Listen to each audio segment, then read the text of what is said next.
Morning.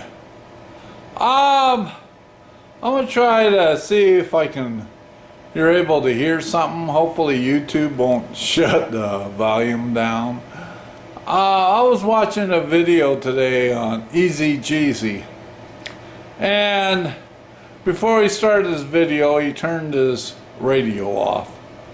He said, "Man, you gotta have tunes in the garage when you're working on it, and when you're by yourself, believe it or not, that makes a big difference." I was always someone who loved listening to music, still do. You know, even though due to a health issue I lost the hearing in my right ear, I can still appreciate, good sounding music. Also, when you get older, the higher frequencies kind of fade away. So I really like the bass sound, the high quality of the bass. And I'll show videos, back in the early 70s, I designed and built some stereo speakers. They were three-way, had tweeter, mid-range, woofer. And I've had them 20 years before one died and then the second died. And the quality is this. I never realized how good of quality and sound, just the deep, clear bass. And so then I have had this little portable radio cassette player for about 5-10 years in the garage. Hooked a little, entertainment center, 2 little speakers and a little subwoofer, and it had some bass. It did okay, but it died. So then I think I showed recently where I went to Best Buy. I just wanted a radio, sometimes even just listening to a football game or someone talking on the radio. It's as important as the music. So wasn't into the CD player or well, now they got the, what is it, they call it Bluetooth with your smartphone and Pandora. So let's see if I can do a quick demo, and also I'll kind of show some old slides my son found of me building those speakers. Yeah, oh man, for just having one here, I just really kind of spent some stupid money. But what I bought was like refurbished items. They weren't brand new out of the box because I knew they were going in the garage. The only thing new I got was a subwoofer, and that was on sale, and that's giving me the bass response I was looking for. So let's do this little test. Alright, so here's a little $40 AM/FM radio I managed to find at Best Buy. Let's see if I can turn it up.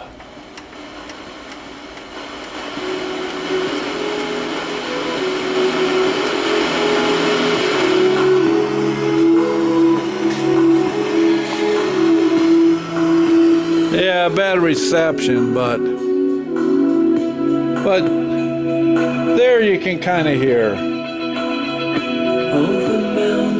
Yeah, it's music. Not much of a bass response.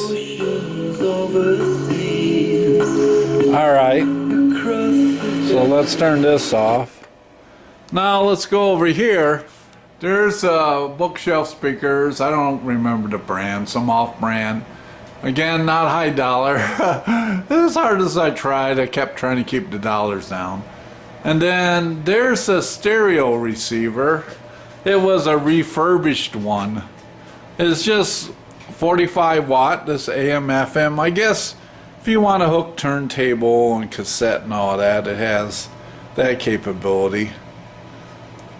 But even with these speakers, man, I just wasn't hearing any bass. The bass quality, I'm not hearing it.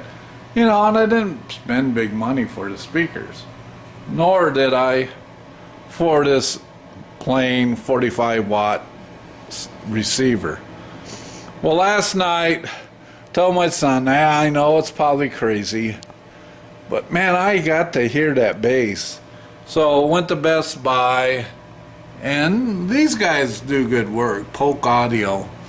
You know, and they had a nice subwoofer, and it was on sale, you know, under $100. And probably, so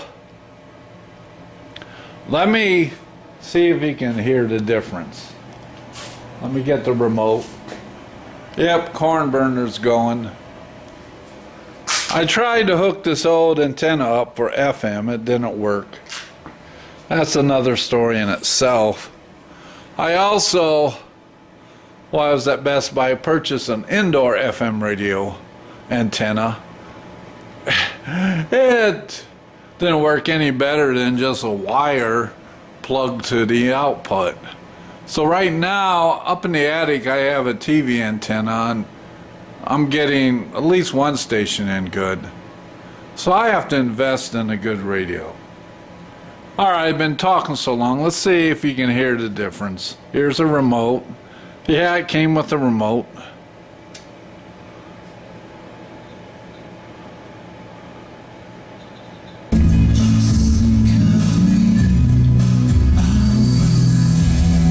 Now, hopefully you can hear the bass.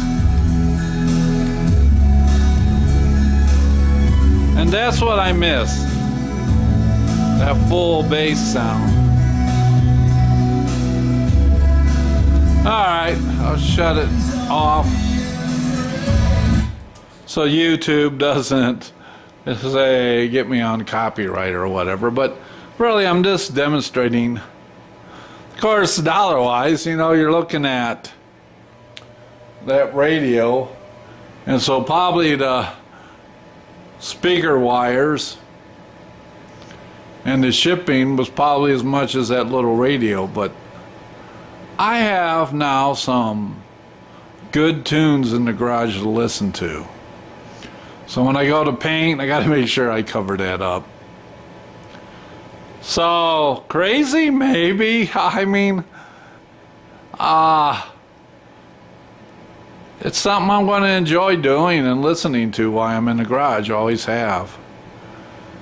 So let me go cut, and I'll film some of the slides on the TV of when I built my initial speakers. The younger me. I'll see you in a little bit. Bye. Okay, so here's the first photo. This was back, oh my goodness, 1976, 77. I was working full-time in a family machine shop and attending Purdue's Extension Campus, Purdue Calumet. So I had to take a lot of drawing classes, so I got my drawing board out and trusty calculator and decided, by goodness, when I can't afford things, I get this crazy idea that, well, I can build that and make that.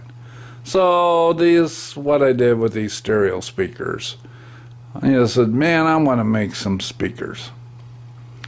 So let's see if I could advance through.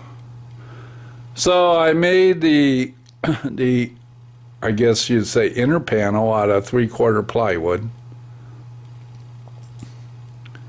Yeah, there's my drawing board again. Let's see.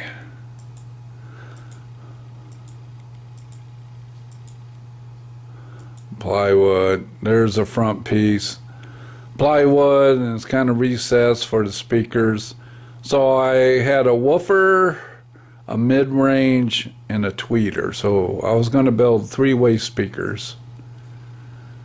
That's inside the speaker. I got acoustic insulation lining the inside of the speaker.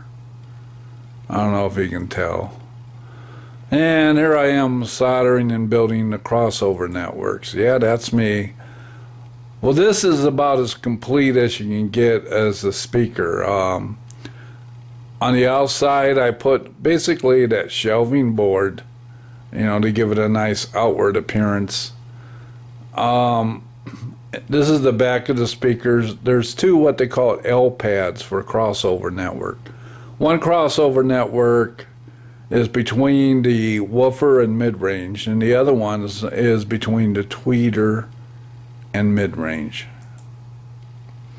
There's a little back and an access panel to get to the wiring. And there's the L pad that I'm working on, or the crossover. And there you can see the crossover network. Let me see if I can zoom in. So I have one of these for each speaker. I guess I knew what I was doing back then. So there's another picture of the crossover. As you can see, with the three-way, let's see. There's a wire for the woofer. There's a wire for the mid-range speaker and for the tweeter. I was having fun. Oh, there, as you can see, the cabinets, the plywood ones were made. That was the back piece where I was cutting the opening. And again, hard at work with the soldering iron, working on the crossovers. That's the back of it. I painted it. Man, it must have had 100 wood screws in the thing. I'm going to show you something else, if you don't mind. The same time period, it wasn't long that I got out of my wheelchair, and I kind of celebrated me and my good friend, best man at my wedding. We went to the beach. We went to Indiana Dunes State Park, which wasn't far from where I lived. So let's see here. So this picture, it was kind of a windy day. Look at the white caps on Lake Michigan. Yeah, there's some pretty good waves. Again, Dune State Park, you can see the dune area there. This was my good friend Dave, who was in a wheelchair, and we did a lot of running around and fishing together. What he did, he had a Coleman stove, and he got fuel on him by accident and burned his leg and his one hand. You know, being in a wheelchair, he just couldn't really drop and roll. But unfortunately, Dave's no longer with us. He got into drugs, and at the age of 40, OD'd. All right, so there's Lake Michigan again. You can see the white caps. Yes, look at that guy. That's me. Can you believe it? What was going on here as we were walking, and I was trying out my feet. My legs or my feet started swelling really bad, and my friend that was with, he was getting a little panicky, and he goes, my goodness, we pushed it too hard. Look, they're swelling. I wonder what we should do. You got to get them on ice. And then we looked at each other and said, shoot, Lake Michigan's like ice water. I just need to walk in the water. So I rolled up my sweatpants, and oh, that water was so cold. You can probably see by the expression on my face. Yeah, that was some cold, cold water. It worked, though. It really did. So then he said, well, man, we got to have some action photos, He goes, skip a rock across Lake Michigan, right, across Lake Michigan. So it was the wind up and the throw, and away I went. Yes, indeed. Oh, yeah, saying goodbye to the sun. Of course, the sun was in my eyes. And then another one throwing the rock. This was a slide this was up in Wisconsin at Round Lake when I went on a fishing trip for a week with some good friends. A little mixed up. Back at the beach, yeah, I was like, holy cow, this water's cold, cold, cold. I don't know if it'll show it or not. But if you look at the foot, you see all that. That's still all the fresh scars. But I was a skinny little dude. Back to Wisconsin, Round Lake, that was the lodge we stayed at for a week. The pier and the boat, beautiful lake, love it there. And yes, going for a walk. It's amazing. My feet hurt so bad and legs today. When I think of this picture and how well I could walk. Of course, I was a skinny little guy. And another picture of the boat in Wisconsin. Yeah, all smiles there. So that's a picture of Busman when he was 21. Imagine, like Cutworm says, time's a thief, baby. One last thing, I closed out and I saw, this is a slide. This is a picture of our house when it was built in 1895. So the writing on the picture is S.O.L. Larson, residence, Conrad, Iowa. That's his two daughters. But believe it or not, you know, I've restored the house and kept pretty much the same integrity. In fact, all of the gingerbread fell off in the peak. Let's see if I can get it right here. This stuff fell off, and I found it in the dirt, and I reproduced it. And it came out nice. They had a hammock on the front porch. I remade, the pillars are still there, the round ones, but the square supports, I remade those. Took one apart and rebuilt it. But that's pretty cool. I guess I was told, you know, they turned this into a postcard. And if you came to Conrad, Iowa, one of the postcards you would get would be a picture of this house. Oscar Larson was a blacksmith in town. His blacksmith shop was just 2 doors down. And he had this house custom built. It wasn't one of those Sears and Roebuck catalog houses. And, you know, it looks really big from the outside, but inside it's really small. Thank goodness, because I'm a terrible housekeeper. All right. We'll once again get you back to seeing the rest of the video. Thought you might enjoy this. Bye. One thing I was showing Big Daddy and Harvey that I need to do. This is the deluxe bus.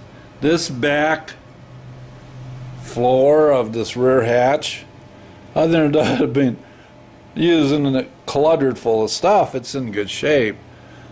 But this, where the striker plate is for the rear hatch, it's gone in the other bus, and there's so many angles. I don't, you know, you got the deep draw here, then it flattens out here, and then it has, I don't know if you can see it, but it has a curled edge below the door seal. And then on the back side, let's see, you have this radius that goes back here, then blends into the floor.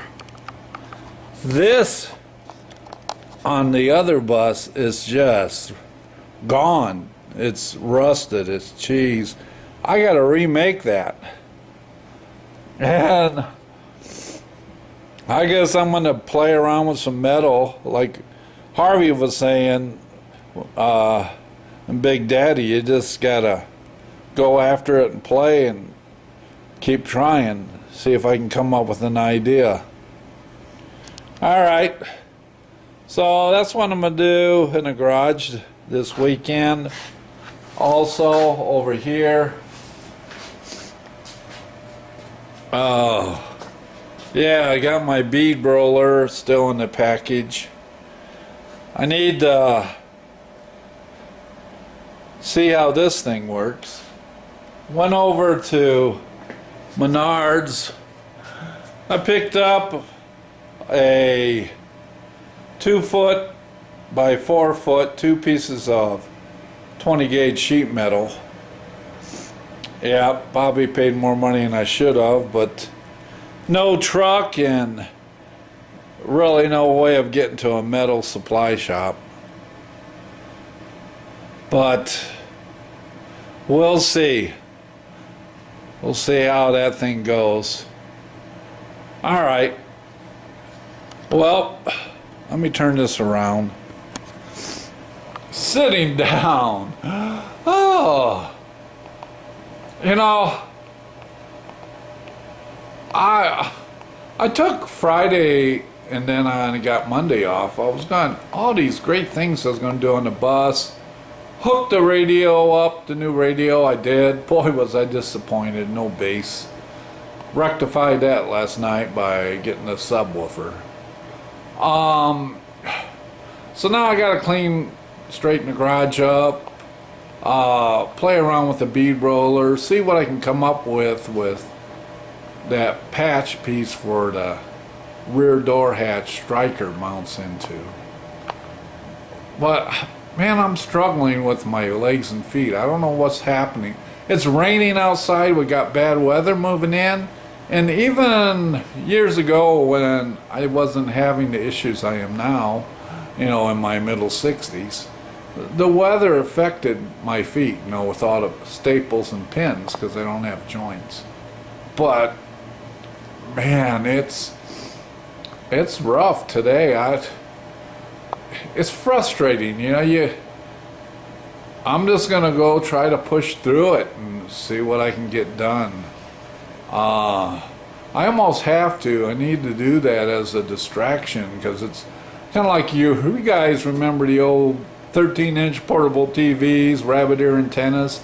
And you get that white snow. Oh, I call this issue with my legs and feet and the pain like white noise. So I have to just get concentrated on something and ignore what is yelling and talking at me. But it does get frustrating. I mean, when I went to Menards and I bought the sheet metal, I seen people walking around this lickety split, man. They're just picking them up, putting them down, and I was like, wow, you know, I'm white knuckled hanging on to the buggy, pushing, thinking, oh my gosh, I got to go to that aisle to get this next piece. I can't believe I got to where I'm at so fast. I knew it would eventually happen, but enough complaining. Appreciate all you guys stepping in and watching. Hopefully I'm going to get some good content up here this weekend and show you what I'm working on in terms of the bus. We'll talk to you later. Bye.